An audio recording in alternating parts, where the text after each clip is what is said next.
ਸਤਿ ਸ਼੍ਰੀ ਅਕਾਲ ਜੀ, ਮੈਂ ਹਲੀਨ ਸਾਨੀ। ਤੁਸੀਂ ਦੇਖ ਰਹੇ ਹੋ ਇੰਡੋਰਸ ਟੀਵੀ ਤੇ ਬਹੁਤ-ਬਹੁਤ ਸਵਾਗਤ ਹੈ ਸਾਡੇ ਪ੍ਰੋਗਰਾਮ ਦੇ ਵਿੱਚ, ਜਿਹਦਾ ਨਾਮ ਹੈ ਜੀ ਪੰਜਾਬੀ ਫਿਲਮੀ ਜੰਕਸ਼ਨ। ਅੱਜ ਅਸੀਂ ਗੱਲਬਾਤ ਕਰਾਂਗੇ ਤੁਹਾਡਾ ਤੇ ਸਾਡਾ ਸਭ ਤੋਂ ਫੇਵਰਿਟ ਸ਼ੋ ਬਿਗ ਬॉस ਦੇ ਬਾਰੇ ਦੇ ਵਿੱਚ। ਜੇ ਬਿਲਕੁਲ ਬਿਗ ਬॉस ਦੀ ਗੱਲ ਕਰਦੇ ਤੇ ਬਿਗ ਬॉस ਦੇ ਵਿੱਚ ਵੀਕਐਂਡ ਦੇ ਬਾਰ ਵਿੱਚ ਇਸ ਵਾਰ ਸਲਮਾਨ ਖਾਨ नहीं पहुंचे। वैसे ਤੁਹਾਨੂੰ पता है कि बिग बॉस जो है जानिया जाता है सिर्फ सलमान करके ही जानिया जाता है ते लोग बहुत फैंस उन्हां दे हैगे ने जो सलमान करके ही बिग बॉस लगांदे ने। ते हुण OTT दा सेकंड सीजन चल रहा है जिस विच पिछले हफ्ते यानी कि वीकेंड दे बार विच सलमान खान नहीं पहुंच सके ते कारण ये दस्सिया जा रहा है कि एक वीडियो वायरल हो रही है सोशल मीडिया ते जिस विच सलमान खान जी ने सिगरेट फड़ी हुई है अपने हाथ दे विच। उस तो बाद इदा रिपोर्ट सामने आई जिस विच दस्सिया जा रहा है कि सलमान खान मेकर्स तो थोड़ा नाराज हो गए सन।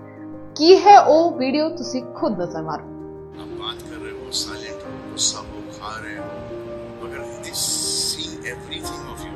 You have to be okay. इस हफ्ते बिग बॉस OTT सीजन 2 ਦਾ ਵਿਜੇਤਾ ਕੱਢ ਦਿੱਤਾ ਜਾਵੇਗਾ। ਜੀ ਬਿਲਕੁਲ ਤੁਸੀਂ ਸਹੀ ਸੁਣਿਆ ਹੈ। ਦੱਸ ਦਈਏ ਕਿ ਬਿਗ ਬॉस OTT ਸੀਜ਼ਨ ਜਿਹੜਾ ਕਾਫੀ ਮਹੀਨਿਆਂ ਤੋਂ ਚੱਲ ਰਿਹਾ ਹੈ, ਆਲਮੋਸਟ 2.5 ਮਹੀਨੇ ਹੋ ਚੁੱਕੇ ਹੈ ਤੇ ਪਹਿਲਾ ਫਾਈਨਲਿਸਟ ਬਣੇ ਸੀ ਜੀ ਸਾਡੇ ਫੁਕਰਾ ਇਨਸਾਨ ਯੂਟਿਊਬਰ ਦ ਫੇਮਸ, ਜਿਨ੍ਹਾਂ ਨੂੰ ਅੰਬਾਨੀ ਯੂਟਿਊਬਰ ਦਾ ਅੰਬਾਨੀ ਵੀ ਕਿਹਾ ਜਾਂਦਾ ਹੈ ਤੇ ਉਹ ਪਹਿਲੇ ਫਾਈਨਲਿਸਟ ਬਣੇ।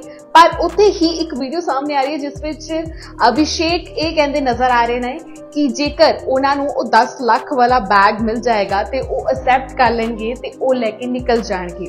जिथे उन्होंने फैंस ये उम्मीद लगा के बैठे कि वो विनर बनणगे, उत्थे अभिषेक का कहना है कि शायद उन्होंने चांसेस घट है विनर बनने के, इसलिए वो 10 लाख वाला बैग लेके निकल जाएंगे। बिग बॉस का काउंटडाउन शुरू हो चुका है। दस दी OTT ਦਾ जो सेकंड सीजन चल रहा है बिग बॉस OTT ਦਾ उसका फाइनल रिजल्ट यानी कि बिग बॉस OTT सीजन 2 ਦਾ विनर जल्द ही ਤੁਹਾਡੇ ਸਾਹਮਣੇ ਆ ਜਾਏਗਾ। ਉਸ ਤੋਂ ਪਹਿਲੇ ਐਲਵਿਸ਼ ਯਾਦਵ ਜੋ ਕਿ ਮਿਡ ਵਿੱਚ ਐਂਟਰੀ ਲੈਂਦੇ ਨੇ ਬਿਗ ਬॉस ਦੇ ਸੀਜ਼ਨ ਦੇ ਵਿੱਚ ਐਂਡ ਸਭ ਤੋਂ ਫੇਵਰਿਟ ਬਣ ਚੁੱਕੇ ਨੇ। ਤੇ ਐਲਵਿਸ਼ ਨੇ ਜੋ ਦੋ ਬੇਬੀਕਾ ਯਾਨੀ ਕਿ ਪੂਜਾ ਭੱਟ ਐਂਡ ਬੇਬੀਕਾ ਦੇ ਉੱਤੇ ਸਵਾਲ ਚੱਕੇ ਨੇ ਕਿਉਂਕਿ ਉਹ ਫਾਈਨਲ ਤੱਕ ਕਿਵੇਂ ਪਹੁੰਚ ਗਏ। ਉਹਨਾਂ ਨੇ ਬਿਗ ਬॉस ਤੋਂ ਸਿੱਧਾ ਸਵਾਲ ਕੀਤਾ ਹੈ ਕਿ ਇਹ ਗਲਤ ਹੈਗਾ। ਤੁਹਾਨੂੰ ਦੱਸ ਇੱਕ ਟਾਸਕ ਦਿੱਤਾ ਗਿਆ ਸੀ ਪੂਰੇ ਸਾਰੇ ਕੰਟੈਸਟੈਂਟ ਨੂੰ ਜੋ ਉੱਥੇ ਮੌਜੂਦ ਨੇ ਕਿ 27 ਮਿੰਟ ਬਾਅਦ ਤੁਸੀਂ ਬਜ਼ਰ ਦਬਾਉਣਾ ਹੈ। ਜੋ ਸਭ ਤੋਂ ਨੇੜੇ ਹੋਏਗਾ ਉਹ ਸਿੱਧਾ ਫਾਈਨਲਿਸਟ यानी कि फाइनल प्रोग्राम ते पहुंच जाएगा, उत्थे पहुंच जाएगा, कंटेस्टेंट बन जाएगा। लेकिन जो बिग बॉस ने अनाउंस किया तो एलविश तो उल्टी ही चीज लिखी। एलविश ने सोचा सी शायद मेरा नाम आ सकता है या मनीषा का नाम आ सकता है, पर नाम आया पूजा भट्ट ਅਤੇ ਬੇਬੀਕਾ ਦਾ। ਪਰ ਉਸ ਤੋਂ ਬਾਅਦ ਐਲਵਿਸ਼ ਥੋੜਾ ਨਾਰਾਜ਼ ਨਜ਼ਰ ਆਏ। ਉਰਫੀ ਜਾਵੇਦ ਨੂੰ ਤਾਂ ਤੁਸੀਂ ਸਾਰੇ ਬਾਖੂਬੀ ਜਾਣਦੇ ਹੋ ਜੋ ਕਿ ਬਿਗ ਬॉस OTT ਸੀਜ਼ਨ 1 ਦੇ ਕੰਟੈਸਟੈਂਟ ਵੀ ਰਹਿ ਚੁੱਕੇ ਨੇ। ਤੁਹਾਨੂੰ ਪਤਾ ਹੈ ਉਰਫੀ ਮੁੰਬਈ ਦੇ ਵਿੱਚ ਕਿਉਂ ਫੇਮਸ ਹੈ, ਕਿਉਂਕਿ ਉਹਨਾਂ ਦੀ ਜੋ ਵੇਅਰਿੰਗ ਹੈ, ਆਊਟਫਿਟਸ ਨੇ ਉਹ ਬਾਕਮਾਲ ਹੁੰਦੇ ਨੇ, ਸੋਚ ਤੋਂ ਪਰੇ ਜਿਹਨੂੰ ਅਸੀਂ ਕਹਿ ਸਕਦੇ ਹਾਂ।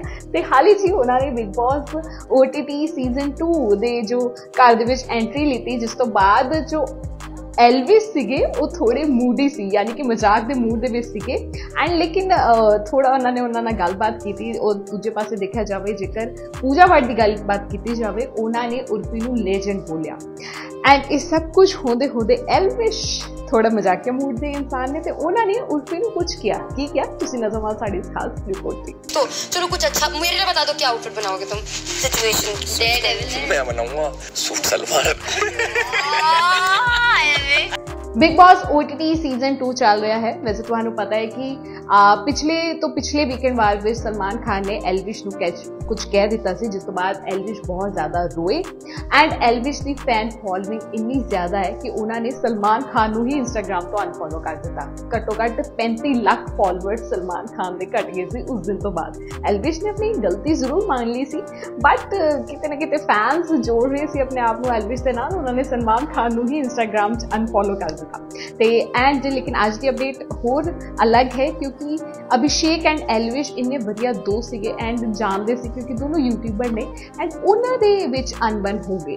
अभिषेक का कहना है कि एलविश की टीम बाहर हर तरीके दे नाल अभिषेक नूं थल्ले गिराने की कोशिश कर रही है, यानी कि उन्होंने पब्लिसिटी कुछ होर ही तरीके नाल हो रही है। उन्होंने टीम जी एलविश की हैगी है वो गलत कर रही है। सो पंजाबी फिल्मी जंक्शन में इन्ना ही दोबारा हाजिर होंगी नवे एपीसोड के नाल। तद तक नहीं देखते रहो इंडोर्स टीवी ते हुण मैनूं यानी कि तुहाडी अपनी हलीम सानी नूं दो इजाजत। सत श्री अकाल।